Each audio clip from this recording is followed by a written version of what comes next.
ان الذین آمنوا اب اللہ بتا رہا ہے کہ کامیاب لوگ کون ہیں. ان الذین آمنوا وہ لوگ جو ایمان لے آئے ایک کتاب پر یا سب کتابوں پر. نمازی کون ہے جو 4 کی 4 پڑھے, مغرب کی 3 پڑھے. نہیں بولنا نہیں, بس ایک ہی کام ہے. یا اللہ انہوں نے سیل چوری کرا چھڑ جڑے وچ فٹ ہوئے نے. اور اللہ کے بندو بولو بھائی نمازی کون ہے جو عشاء کی, مغرب کی اور فجر کی, جو 2 کی 3 کرے وہ نمازی. اچھا جو 3 کی 2 کرے وہ بھی نمازی. تو یہ ہے ان الذین آمنوا, لائے تورات پر بھی ایمان, انجیل پر بھی ایمان, اور بولیے زبور پر بھی اور قرآن پر بھی ایمان. اب ایک مسئلہ اور علمی سمجھے. تورات پہلے آئی, بولو تورات سیدنا موسیٰ علیہ السلام پر, پھر بعد میں انجیل آئی.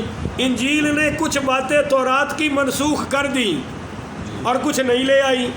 اب ایمان کا تقاضا کیا ہے, منسوخ چھوڑ دیں اور نئی والی پر. پھر زبور آ گئی, زبور نے کچھ تورات انجیل کے احکام منسوخ کیے اور نئے احکام اللہ کی طرف سے پیش ہے. اب ایمان کا تقاضا کیا ہے کہ منسوخ کو چھوڑ دیا جائے اور نئی باتوں پر. پھر قرآن پاک آ گیا, تو قرآن نے کچھ پچھلی کتابوں کے مسئلے منسوخ کیے اور نئے احکام لائے. اب ایماندار کون ہے جو منسوخ کو چھوڑ دے اور جو قرآن نئے احکام اللہ کی طرف سے لایا ہے اس پر عمل کو قائم کر کے دکھائے. اب آپ کو ان الذین آمنوا سمجھ آ گیا. یہ نہیں ہے نا ڈاکٹر طاہر القادری صاحب کی طرح کہ بلیورز بھی جنتی ہے, نان بلیورز بھی جنتی ہے. بھائی نان بلیورز جنتی کس طرح ہو گیا ہے؟ یہ ڈاکٹر صاحب نے کوئی جنت موری کਢی ہے جنہیں سارے نواڑی ہوندے نے. قرآن تو یہ کہہ رہا ہے ان الذین آمنوا وہ لوگ جو ایمان لے آئے, بولیے ایمان لے آئے. والذین ہادوا وہ لوگ جو یہودی, وہ لوگ جو یہودی. ان الذین آمنوا جنہوں نے ایمان کا دعویٰ کیا, کون؟ والذین ہادوا یہودی, والصابئون اور سائبین, بولیے جی کون؟ یہ کہتے ہیں ستاروں کی پوجا کرنے والے, اور دعویٰ ان کا یہ ہے کہ ہم انجیل پر عمل کرنے والے ہیں. آج کل ان کا کوئی وجود بظاہر ہمیں نظر نہیں آتا, کہیں ہو تو ہو.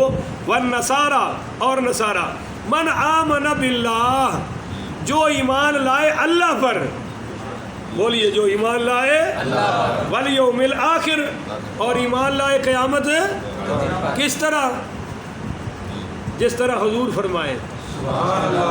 دیکھو نا قرآن پورا جمع کرو. یہاں وہ کہتے ہیں دیکھو جی یہاں تو نبی کا ذکر ہی نہیں ہے. میں نے کہا پاگلو, اللہ نے نہیں فرمایا سورہ بقرہ کے اینڈ میں کہ سارے نبیوں پر ایمان لاؤ, اور اللہ نے نہیں فرمایا فَإِنْ آمَنُوا بِمِثْلِ مَا آمَنْتُمْ بِهِ فَقَدْ اهْتَدَوْا. ایمان اس کا قبول ہوگا جو محمد کے یاروں جیسا لے کر آئے گا. تم کہتے ہو نبی کا ذکر نہیں, اللہ کہنا میں وچ صحابہ بھی پا چھڑے نے. کہو سبحان اللہ. لو جی, یہ چاہے نصارہ ہوں ایمان لائے اللہ پر قیامت پر, وَعَمِلَ صَالِحًا اور عمل نیک کریں. بولیے عمل. یہودی بھی نہیں پڑھتا نماز تھے, مسلمان بھی نہ پڑھے تھے, فرق کیڑا رہ گیا جی؟ وَعَمِلَ صَالِحًا یہ نیک عمل کرے تو فَلَا خَوْفٌ عَلَيْهِمْ اس پر کوئی خوف نہیں ہوگا. خوف کہتے ہیں آنے والے وقت کا کہ وہ کل کیا ہوگا, آگے کیا ہوگا, اب کیا ہوگا. اللہ کہتا ہے تم میرے نبی کے غلام بن جاؤ, آنے والے سارے خوف میں تم پر ختم فرما دوں گا.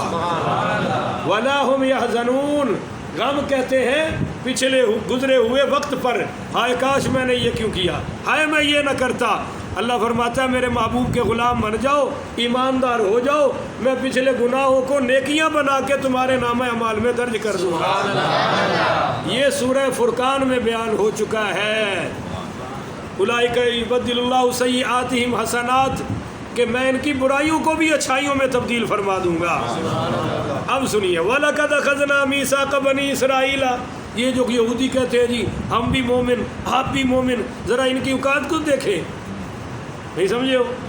پورے پاکستان میں ابھی اگلا مہینہ آ رہا ہے, شور پڑ جائے گا, مجھیاں پٹھیاں ہو جان گیاں, آج جناب سینے تے مکے, چھریاں, اگ تے ماتم, فلاں تے ماتم, اور دعویٰ کیا ہوگا مومنین مومنین ہم مومنین ہیں. اللہ فرماتا سونے نعرے نال تے دعوے نال ایمان نہیں آوندا. ایمانداروں نے جڑے صحابہ دے غلام نے. فَإِنْ آمَنُوا بِمِثْلِ مَا آمَنْتُمْ بِهِ فَقَدِ اهْتَدَوْا. انج ایمان لے آؤ جویں حضور دے صحابہ لے آئے نے. وَإِذَا قِيلَ لَهُمْ آمِنُوا كَمَا آمَنَ النَّاسُ. ان سے کہا گیا ایمان اس طرح لاؤ جس طرح یہ لوگ لائے ہیں. یہ لوگ کون؟ عبداللہ ابن عباس فرماتے ہیں کما آمن ابا بکر و عمر و عثمان و علی، کہ اللہ فرما رہا ہے ایمان تب قبول ہوگا جب ابو بکر صدیق جیسا ہوگا، عمر فاروق جیسا ہوگا، عثمان و غنی اور مولا علی جیسا ہوگا. اس کے علاوہ ایمان قبول ہے؟ اب آپ سمجھ لیں پھر اس کا انجام کیا ہے. وَلَقَدْ أَخَذْنَا مِيثَاقَ بَنِي إِسْرَائِيل. یہ جو کہہ رہے ہیں جی ہم بھی مومن آپ بھی مومن، ان سے ہم نے پختہ وعدہ لیا. بولیے ان سے ہم نے، یعنی ان کے بڑوں سے. وَأَرْسَلْنَا إِلَيْهِمْ رُسُلًا. پھر ہم نے بھیجے ان کی طرف بڑے بڑے رسول. كُلَّمَا جَاءَهُمْ رَسُولٌ. جب بھی ہمارا کوئی رسول ان کے پاس پہنچا، بِمَا لَا تَهْوَىٰ أَنفُسِهِمْ، اور جو ان کی خواہشوں کے خلاف، ان کی نفسانی خواہشوں کے خلاف رسول حکم دیتا تھا، تو ان کا رزلٹ کیا تھا؟ جواب کیا تھا؟ فریقاً کذبوا. ایک فریق تو نبی کو جھوٹا کر دیتا تھا، جھٹلا دیتا تھا کہ نہیں یہ تیری بات ہی غلط ہے، آپ کا یہ مسئلہ ہی غلط ہے، ہم نے تو پہلے کبھی کسی سے سنا ہی نہیں، آپ کہاں سے دین لے کے آئے. وفریقاً تقتلون. اور ان کی ایک جماعت وہ تھی جو نبیوں کو قتل کرتی تھی. وَيَقْتُلُونَ النَّبِيِّينَ بِغَيْرِ حق. بغیر حق کے انہوں نے انبیاء کو قتل کر دیا. تو یہ ان کی اوقات ہے. اے میرے محبوب یہ آپ کی امت کے برابر ہے؟ یہ آپ کے صحابہ اور اہل بیت کے برابر ہے؟ نہیں ہو سکتے. یہ تو گرے پڑے لوگ ہیں. اللہ تعالیٰ سے دعا ہے اللہ ان کی خصلتوں سے ہمیں بچ کر زندگی گزارنے کی توفیق عطا فرمائے. آخر ودعوانا ان الحمدللہ رب